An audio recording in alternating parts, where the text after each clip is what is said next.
Hello po, good morning. Ayan, update po tayo dito sa Nyana Project.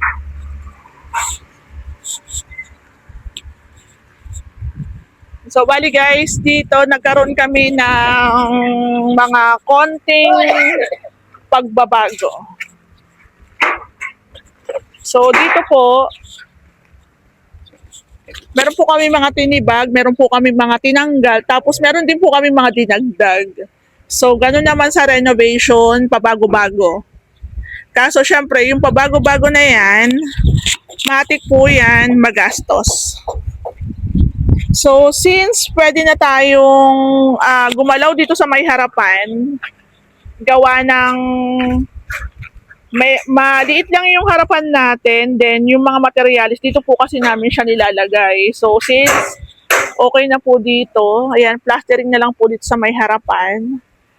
Pwede na rin po tayo magpahukay dito. Pero mas maganda kasi pupunta yung may-ari. Mapag-usapan na po yung final format po dito sa may harapan. So, since maganda yung panahon, kasi sobrang init nga lang, kailangan talaga dito marami kang tubig na iinumin dahil talagang sobrang init. Actually, ano pa lang to parang 8, pero ang init parang ang sakit na sa balat.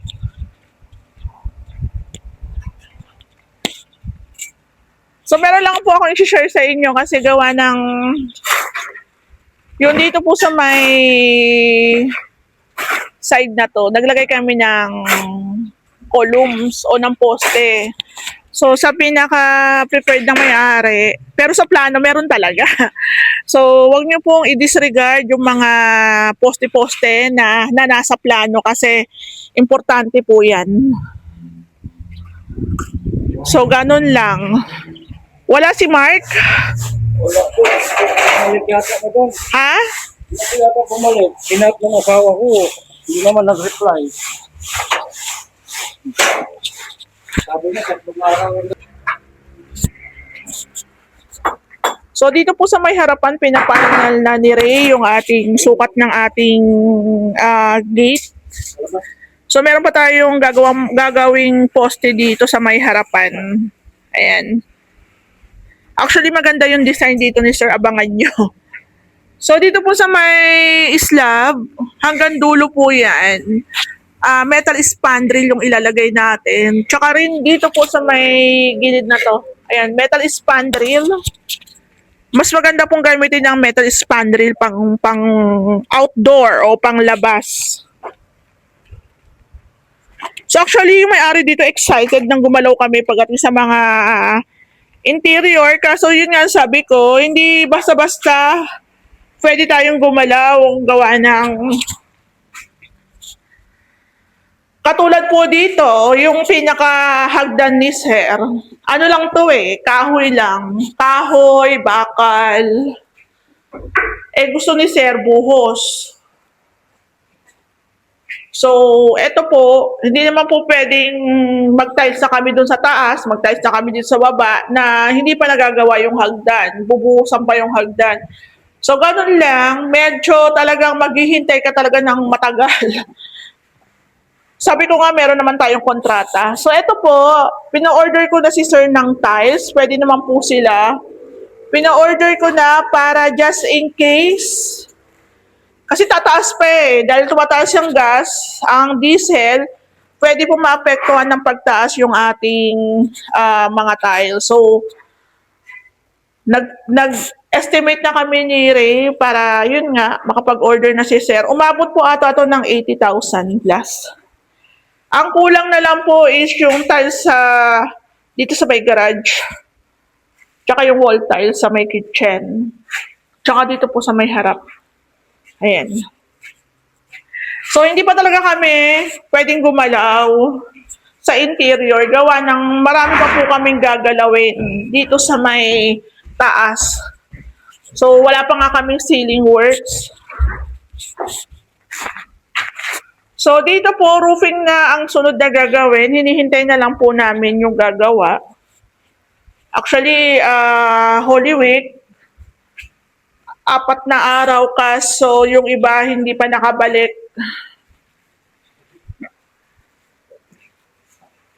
So, ito, tatanggalin pa to. Tatanggalin pa to. Then, yung tiles, tatanggalin yan. Hello po, magandang tanghali. Ayan, update po tayo dito sa Anyana. Ayan. Yung upload namin sa Facebook, hindi po talaga madalas. Minsan, 3 to 5 days nakalipas kasi sobrang dami po talagang project sabay-sabay. And kung gusto niyo po kami kung gusto niyo pong updated sa mga projects namin, pwede naman niyo kaming i-follow sa aming FB page. Ayan. Pero sa YouTube kasi, iniipon ko po muna yung mga video bago ko i-upload. So, ito po yung update sa Anyana natin. Since natapos na po yung ating sa likod na extension, dito naman po sa harap. Ayan. So, meron ditong poste, meron main gate, meron pedestrian. So, nagwa-wiring na yung ating electrician. Tapos, ito po, yung poste dito, ayan na. Bubuhusan na rin po yan. So, yung pinakaharap, halos natapos na po yung plastering yan. Tapos dito, nagkaroon tayo ng abante. So, nagkaroon po dito ng additional na gawa. Dati dito po yung balcony. Ngayon, ayan na siya.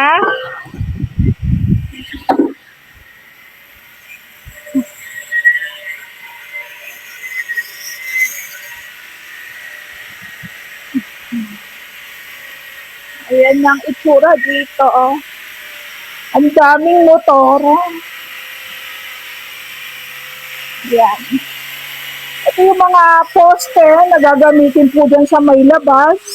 Sige lang, go lang. Sumputi na lang, meron na tayong bubong at sobrang init. Ayan. So, dito po, gawa na yung ating trusses. Ang kulang na lang po dito, bubong. Ito po kasi isilagyan po muna ng epoxy primer. Ayan. So, dito nga po pala sa unit ni Sir, nag-order na rin po kami ng mga pangkisame. Pangkisame, mga metal parings, wall angle, tsaka po partial lang po muna na cement board. Ayan. So, dito po sa second floor, akit ka dyan? Ha? Pwede pa itaas? Dito, silipin natin. Ayan, natatanggal sila ng kisame. Dito po kasi, di ako kasya dito. Gaya mo na. Dito na lang ako. Sige, videoan ko lang muna.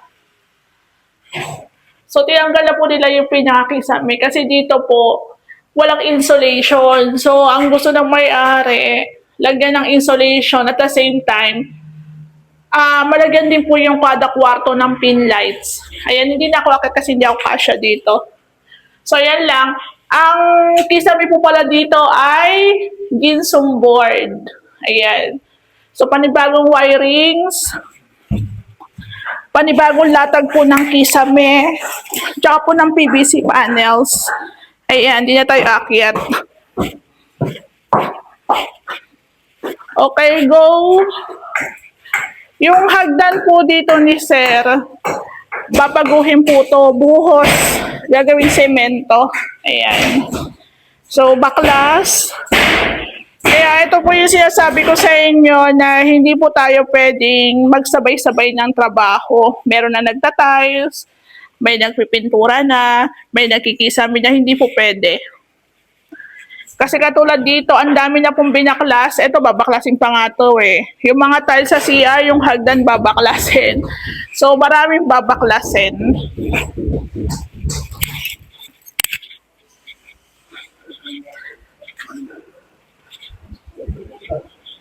So, ganyan po ang itsura. Wirings na tayo dito. Ayan.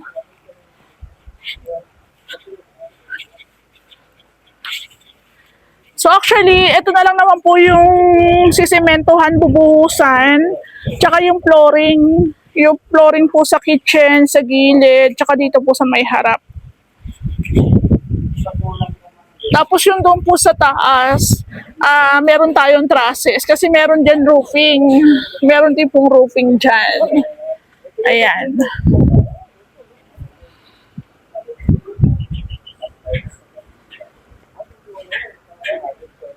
Hindi lang tayo makakaakyat gawa ng may nakaharang pero yung doon po sa taas, ayan oh, natanggal na po yung mga gypsum board. Ayan, o di ba? Tapos dito nga rin po pala sa kabilang side, meron na rin po pala ditong trusses, kumbaga long span o roofing na lang ang kulang paglalatag ng yero.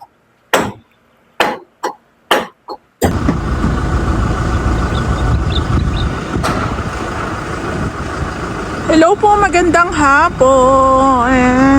Ayan. So, update po tayo dito sa project namin sa Anyana. Ayan.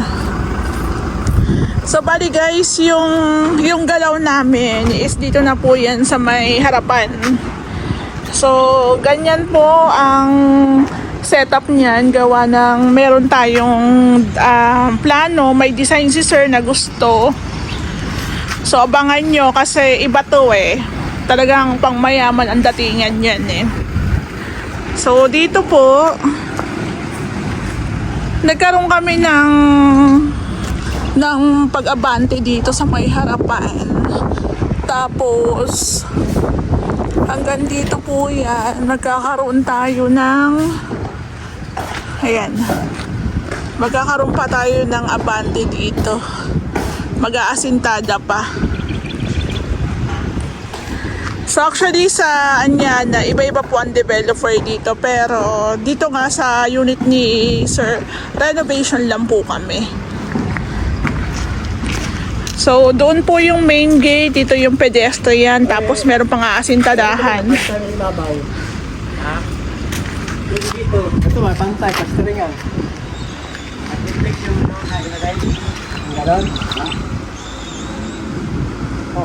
Hardiplex na lang, pwede na hardiplex. Oo. Ayan. So guys, malaki yung unit nila sir talaga, hindi siya biro. So dito po parang I think nasa 500 na siguro kami. Extension pa lang yan ha. So dito po tingnan nyo, napakalaki ng poste natin. So yung sa plano kasi ganon yung orientation dyan. So dito po, actually dito, kisame, pero ayoko po muna kasing isabay gawa ng hindi pa kami nakakapag-flooring. Ayan. So since malapit na po matapos yung ating pinaka-extension talaga, nakapag-roofing naman niya si Kuya Bok dito.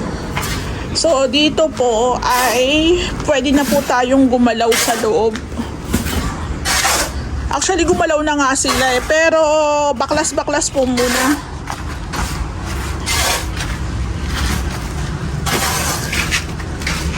Mukha lang kasing konti lang yung gagawin dito, pero malaki po kasi ang unit. So dito, ayan po yung itsura dito.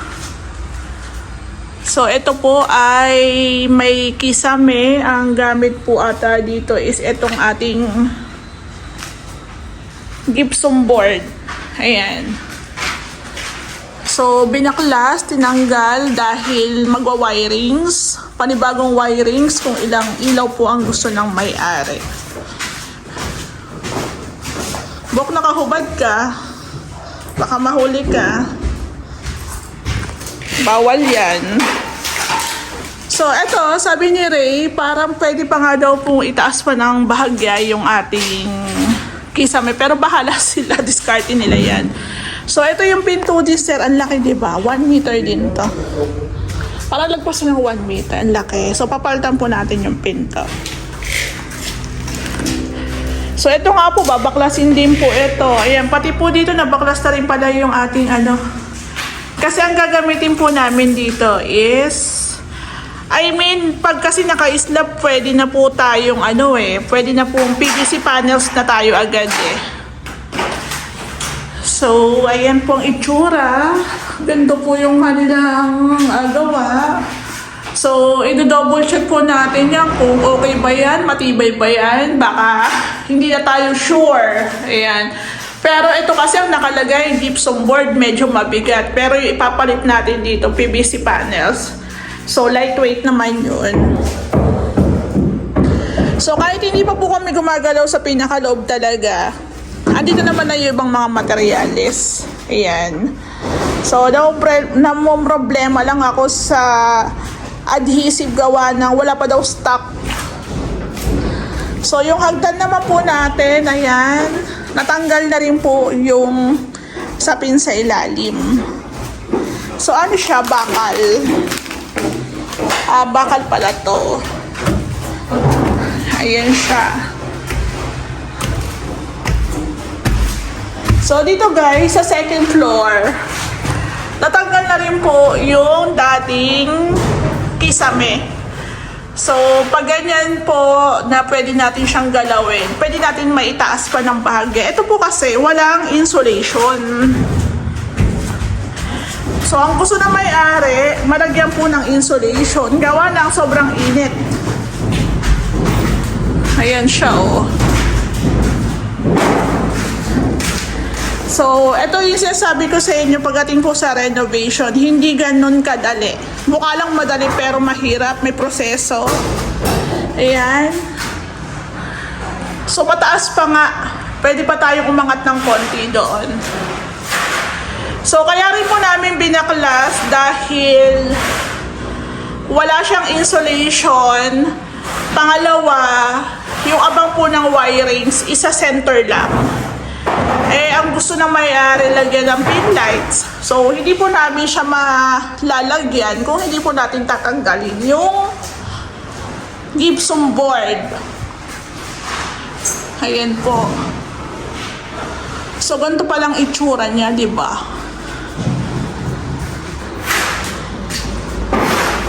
So, dito rin po natanggal na. Ayan. So, dito rin, ang kahalagahan din po ng pagtanggal natin ng existing na gypsum board o kisame, pag nag-install po ng AC, pwede po namin ilagay or maitago yung mga copper tube o mga tubo. Ayan.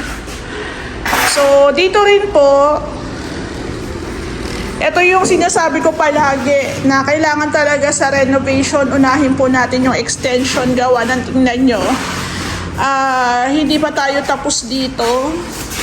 So, dito na po sa taas, naghahalo. Tingnan nyo naman. Yung vinyl, madudumihan talaga.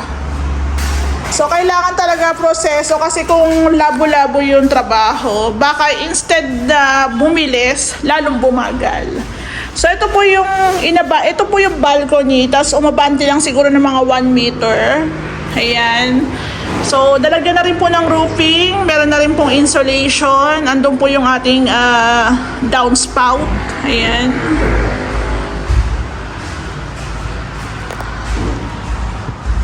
So, ganyan po ang itsura niya.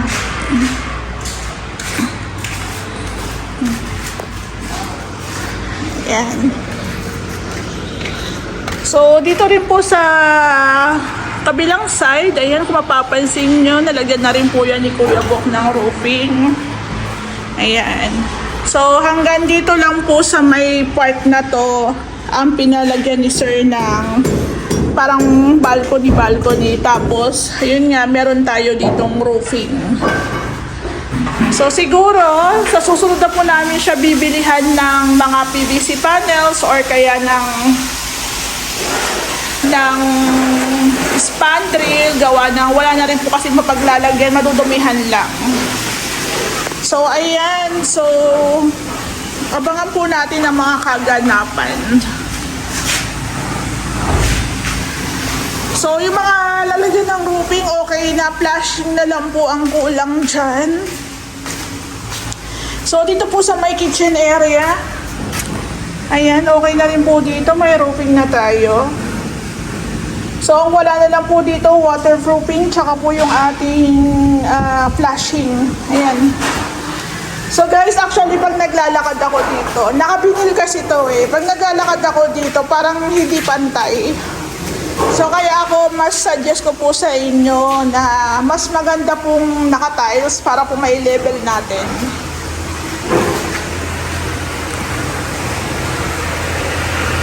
So ganito palang itsura na, di ba? So ito pong hagdan natin, isa pa, hindi pa tayo pwedeng mag-tiles, magpintura. Kasi dito po sa may hagdan is gagawin buhos po yan.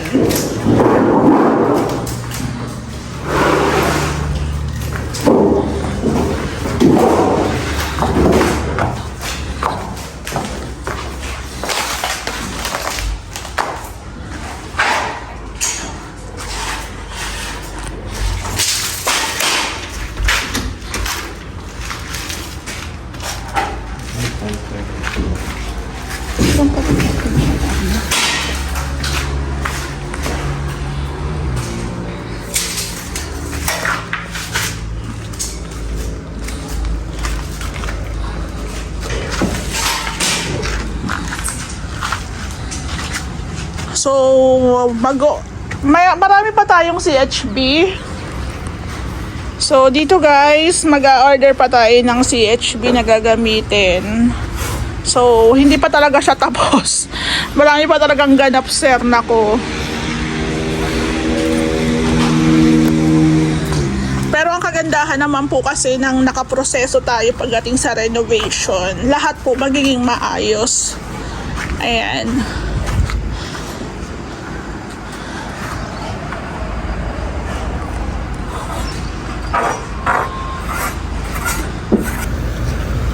Hello po, good morning. Ayan, i-add ko lang po tong video na to dito sa ating update. Bali, today Saturday, nagpa-bend kami ng plain sheet. Makapal po kasi yung gamit natin dito sa project natin sa Anyana. So, kailangan siyang ipa-bend to sa machine, sa hardware.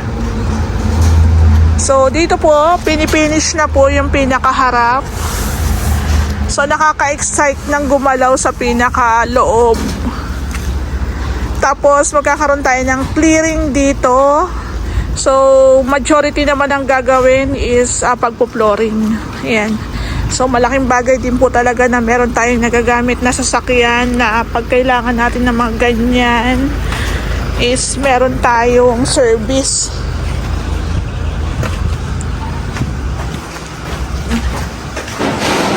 So, ayan pong pinabent na yan. Yung malaki doon. Yung pinabent na yan, diretso na po install yan. Ayan. So guys, ito yung sasabi ko sa inyo, yung hagdan po natin is buhos to. Kaya hindi pa po kami gumagalaw sa taas. Pagdating po sa mga tiles na yan, hindi pa.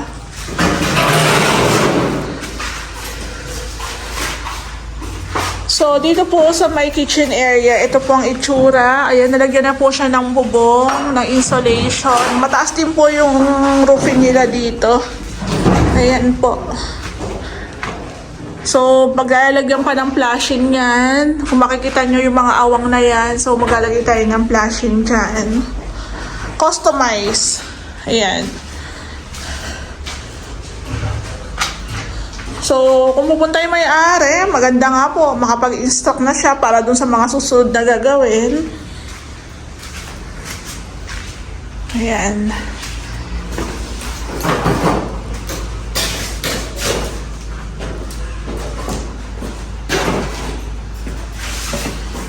So, marami ring kalat. Hindi pa tayo pwedeng mag-order ng sobrang daming materyales kasi hindi naman din gagamitin pa.